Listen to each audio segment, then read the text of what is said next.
Pourquoi j'ai demandé que ce soit avec les étudiants?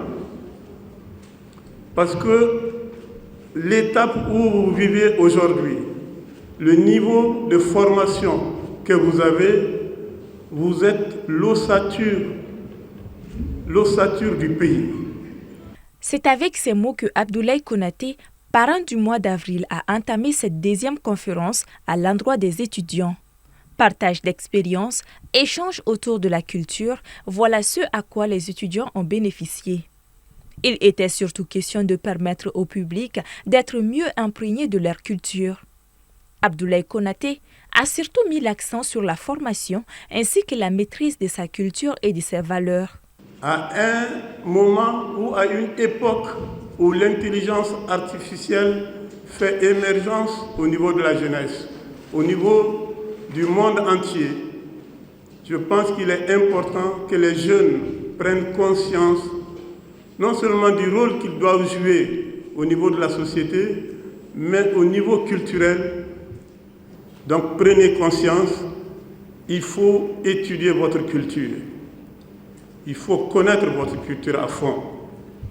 Au sortir de ces quelques moments d'échange, M. Konaté a souligné que de telles initiatives est une opportunité pour la jeunesse d'en savoir plus sur sa culture.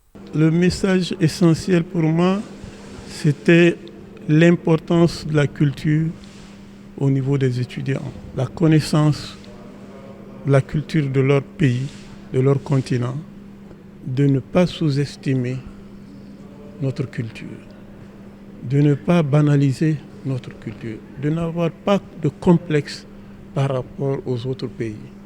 De leur côté, certains étudiants se réjouissent de la mise en place d'un tel cadre d'échange et de partage d'expériences.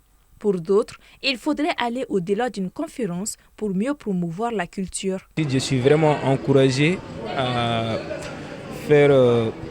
montrer ma culture, à accueillir la culture africaine au monde entier. De ne pas laisser ma culture être en reste, en fait.